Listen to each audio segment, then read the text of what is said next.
आखिर कैसे लक्ष्मण जी ने परशुराम के अहंकार को चकनाचूर कर दिया। वही परशुराम जो भगवान विष्णु के अवतार माने जाते हैं। लक्ष्मण जी ने कैसे बताया परशुराम को कि युद्ध ही सच्चे योद्धा की पहचान नहीं होती, बल्कि विनम्रता भी किसी भी योद्धा को महाशक्तिशाली और महान योद्धा बनाती है। तो वीडियो में अंत तक जरूर बने रहें, और अगर वीडियो इंटरेस्टिंग लगे तो वीडियो को लाइक और चैनल को सब्सक्राइब तो जरूर कर देना। तो चलिए फिर शुरुआत करते हैं कि कैसे संवाद हुआ और लक्ष्मण जी ने कैसे उस खाली संवाद से अपनी बातों से परशुराम को हरा कर रख दिया, और परशुराम ने वहां पे लक्ष्मण और श्री रामचंद्र जी से माफी भी मांगी। अब ऐसा कहा जाता है कि वाल्मीकि कृत रामायण में प्रभु श्री राम की जीवन गाथा लिखी हुई है। श्री राम के भाई लक्ष्मण एक महान योद्धा थे। उन्हें शेषनाग का अवतार भी माना जाता था। वे स्वयं में थोड़े उग्र थे। ऐसा कहा जाता है कि वो बहुत ही कम टाइम में, बहुत ही जल्दी वो बहुत ज्यादा गुस्सा हो जाते थे। उनके इसी स्वभाव के कारण उनकी कुछ लोगों के साथ रोचक बहस हो जाती थी। श्री रामचरितमानस में उनकी परशुराम के साथ हुई बहस का रोचक वर्णन मिलता है। तो चलिए फिर इसके बारे में जानते हैं। शुरुआत करते हैं लक्ष्मण और परशुराम के संवाद से। जब प्रभु श्री राम भगवान शिव का धनुष तोड़ देते हैं तो इसकी सूचना परशुराम को मिलती है। अब इसकी सूचना परशुराम को कैसे मिलती है? क्योंकि परशुराम एक महाज्ञानी होते हैं। वो इंद्रगिरी पर्वत पे तपस्या करते रहते हैं, भगवान विष्णु की पूजा करते रहते हैं और वहां पे बैठ के तप करते रहते हैं। और वो क्रोधित हुए राजा जनक की सभा में आ धमकते हैं।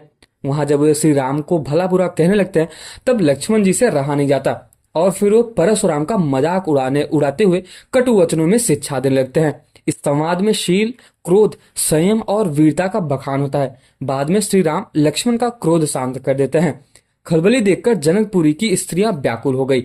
अब ऐसा माना जाता है कि और जितने भी सारे राजाओं थे, जितने भी राजा, रंक, राक्षस जितने भी आते हैं, वो सारे राजाओं को गाली देने लगते हैं। उसी मौके पर शिव जी के धनुष का टूटना सुनकर भृगुकुल रूपी कमल के सूर्य परशुराम आते हैं। परशुराम का भयानक वेशभूषा देखकर जितने भी राजा वहां पे आए थे, राजा जनक के दरबार में जितने भी राजा आए थे सीता माता के स्वयंवर के लिए, वो सारे लोग भय से डर जाते हैं, व्याकुल हो खड़े उठते हैं और एक एक करके अपना परिचय देने लगते हैं कि मैं उनका पुत्र हूँ, मैं उनका पुत्र हूँ, मैंने इतनी युद्ध जीती हुई है। ऐसे ऐसे करके सारे राजा जितने भी होते हैं सब अपना अपना परिचय देने लगते हैं। जिस कारण सब राजा आए थे, राजा जनक ने वे सब समाचार कह सुनाए।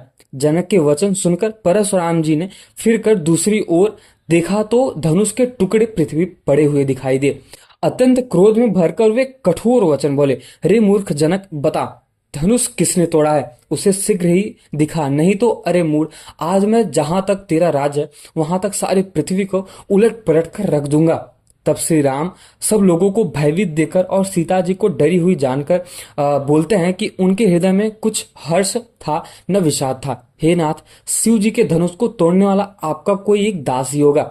मतलब आपका कोई चाहने वाला या फिर आपका कोई ऐसा भक्त ही होगा जो इस धनुष को तोड़ पाया या फिर उठा ही पाया है। मुझसे क्यों नहीं कहते? मतलब आपकी जो भी प्रॉब्लम है आप मुझे आज्ञा दीजिए और मुझसे कहिए। यह सुनकर क्रोधी मुनि जो परशुराम है वो बोलते हैं कि सेवक वह है जो सेवा का काम करे, शत्रु का काम करके तो लड़ाई ही करनी चाहिए। हे राम सुनो, जिसने शिव के धनुष को तोड़ा है वह सहस्त्रबाहु के समान मेरा शत्रु है, और इस समाज को छोड़कर अलग हो जाए, नहीं तो सारी जितने भी राजा आए हैं सब लोग मारे जाएंगे। मुनि के वचन सुनकर, मतलब परशुराम के वचन सुनकर लक्ष्मण जी मुस्कुराए और परशुराम का अपमान करते हुए बोले, हे प्रभुवर, हे गोसाई, लड़कपन में हमने बहुत सी सारी धनुया तोड़ डाली है, किंतु आपने ऐसा क्रोध तो कभी नहीं किया। इसी धनुष पर आपकी इतनी ममता क्यों उमड़ रही है? यह सुनकर भृगुवंश की ध्वजा स्वरूप परशुराम कुपित होकर कहने लगे, अरे राजपूत, काल के वश होने से तुझे बोलने में कुछ भी होश नहीं है। सारे संसार में विख्यात शिव जी का यह धनुष कहाँ धनुई के समान है। ऐसा वो कहते हैं कि जो आपने पहले छोटे थे जब वो धनुष तोड़ी थी, वो धनुष बहुत अलग थी, और ये जो धनुष है वो भगवान शिव का दिया हुआ है। मैं मुझे तब पता चला जब मैं इंद्रगिरी पर्वत पर तप कर रहा था, और इसकी जो प्रत्यंचा है वो बहुत ही भयंकर है। इस धनुष से कितने राक्षस मारे गए हैं। अब यहाँ लक्ष्मण जी हंसकर बोलते हैं कि हे प्रभु, हमारे जान में तो सभी धनुष एक ही समान है। पुराने धनुष के तोड़ने में क्या हानि और क्या लाभ? श्री राम ने तो इसे नवीन के धोखे से देखा था, फिर यह तो छूते ही टूट गया। इसमें श्री रघुनाथ का कोई भी दोष नहीं। मुनि, आप बिना ही किसी कारण के क्रोध करते हैं। परशुराम अपने फरसे की ओर देखकर बोले, अरे दुष्ट, तूने मेरा स्वभाव नहीं सुना है। मैं तुझे बालक जानकर नहीं मारता, अरे मूर्ख, क्या तूने मुझे निरा मुनि ही समझा है? मैं बाल ब्रह्मचारी और अत्यंत क्रोधी हूँ, क्षत्रिय कुल नाशक हूँ और क्षत्रियों का विनाश कर चुका हूँ। और परशुराम जी ऐसा कहते हैं कि मैं वही परशुराम हूँ जिसने 21 बार क्षत्रियों का विनाश कर दिया है। मतलब क्षत्रिय, मतलब जब किसी भी ब्रह्मांड में कहीं भी क्षत्रिय कुल पैदा होते थे कोई भी, तो मैं उनका विनाश कर देता था और उनका खून पी लेता था। अब लक्ष्मण जी हंसकर यहाँ पे बोलते हैं कि मुनिवर, आपने तो बड़ा भारी योद्धा समझते हैं, मतलब अपने आप को बार बार मुझे कुल्हाड़ी दिखाते हुए फूक में पहाड़ उड़ाना चाहते हैं। यहाँ कोई कुम्हड़े की बतिया या फिर नहीं है जो तर्जनी की उंगली को देखते ही मर जाए। कुठार और धनुष बाण देखते ही मैंने कुछ अभिमान सहित कहा था।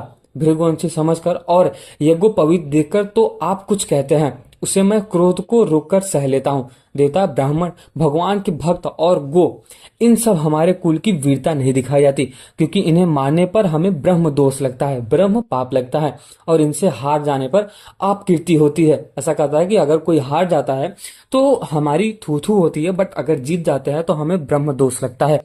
इसलिए आप मारे तो भी आपके पैर ही पड़ना चाहिए, और अगर आप एक वचन से जीत भी जाते हैं और अगर आप हमें हरा भी देते हैं तो भी हमारे लिए गलत ही होगा। इन्हें देखकर मैंने कुछ अनुचित कहा तो उसे हे मुनिवर क्षमा कीजिए। यह सुनकर भृगुवंशी परशुराम क्रोध के साथ गंभीर वाणी बोले कि हे विश्वामित्र, सुनो, यह बालक बड़ा ही कुबुद्ध और कुटिल है।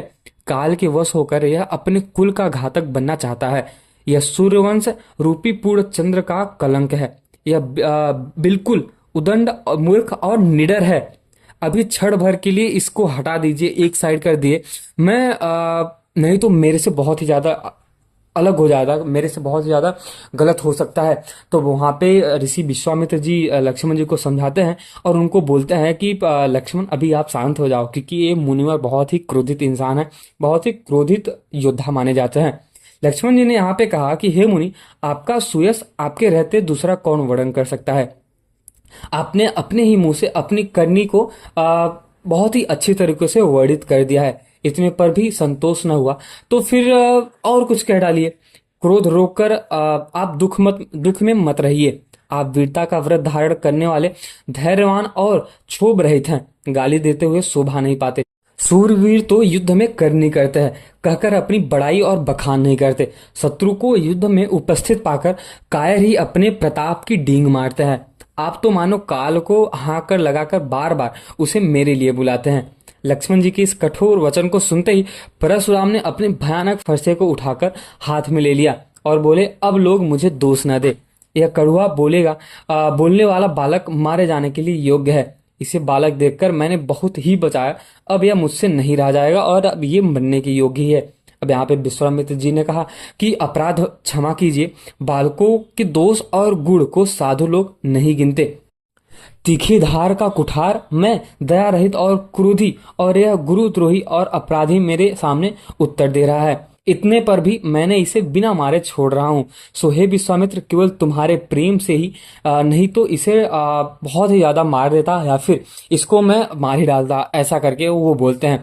अब सारा लक्ष्मण जी का कड़ू वचन परशुराम को क्रोध रूपी अग्नि को बढ़ाते ही जा रहा था। अब इसे देखकर रघुकुल के श्री रामचंद्र जी जल के समान शांत करने वाले वचन बोलते हैं कि हे प्रभु, बालक पर कृपा कीजिए, इस सीधे और दुध में बच्चे पर क्रोध नहीं कीजिए। यदि यह प्रभु का कुछ भी प्रभाव जानता तो क्या आप बेसमझ आपकी बराबरी करता? श्री राम के वचन सुनकर कुछ ठंडे पड़े। इतने में लक्ष्मण जी कुछ कहकर फिर मुस्कुरा दिए। उनको हंसते देख परशुराम ने वापस से गुस्सा आ गया और उनको वापस से क्रोध आ गया। उन्होंने कहा कि हे राम, तेरा भाई बड़ा ही पापी है। यह शरीर से गोरा पर हृदय का बड़ा ही काला है। यह विषमुख है और दुधमुहा नहीं, स्वभाव ही टेढ़ा है इसका। तेरा अनुसरण नहीं करता और ऐसा कहता है कि यह नीच मुझे काल के समान नहीं देखता। लक्ष्मण जी ने हंसकर कहा कि हे मुनिवर, सुनिए, क्रोध पाप का मूल है, जिसके वश में होकर मनुष्य अनुचित कर्म कर बैठते हैं और विश्व भर के प्रतिकूल चलते रहते हैं। हे मुनिवर, मैं आपका दास हूँ, अब क्रोध त्याग कर दया कीजिए। टूटा हुआ धनुष क्रोध करने से जुड़ नहीं जाएगा। खड़े खड़े पैर दुखने लगे हो तो बैठ जाइए। यदि धनुष अत्यंत ही प्रिय हो तो कोई उपाय कीजिए किसी बड़े कारीगर को बुलाकर इसको जुड़वा सकते हैं। लक्ष्मण जी की इस बोलने से जनक जी भी डर जाते हैं और कहते हैं बस चुप रहिए, अनुचित बोलना अच्छा नहीं होता। तब यहाँ पे श्री रामचंद्र जी पर एक एहसान जनाकर परशुराम जी बोलते हैं कि तेरा छोटा भाई समझकर मैं इसे बचा रहा हूँ। यह मन का मैला और शरीर का कैसा सुंदर है, जैसे विष के रस से भरा हुआ सोने की घड़ा हो। यह सुनकर लक्ष्मण जी फिर हंस पड़ते हैं। तब श्री रामचंद्र जी ने तिरछी नजर से उन्हें देखा, जिससे लक्ष्मण जी डर गए और वो वापस से कुछ भी नहीं बोले। अब यहाँ पे गुरु विश्वामित्र के पास जाते हैं परशुराम और रामचंद्र जी। बाद में श्री राम और परशुराम में बहुत ही बस होती है और अंत में श्री राम उनके क्रोध को शांत ही कर देते हैं। अब सब कुछ हो जाने के बाद परशुराम को ऐसा लग रहा है कि जो श्री राम है वो भगवान विष्णु के अवतार है, लेकिन उनको विश्वास नहीं हो रहा था कि क्या श्री राम ही विष्णु भगवान के अवतार है। तो उन्होंने बस उनका परीक्षा लेने के लिए उनसे कहा कि प्रभु, ये भगवान विष्णु का दिया हुआ एक धनुष है, तो अगर आप इस पे प्रत्यंचा चढ़ा देते हैं तो मैं मेरा संदेह मिट जाएगा।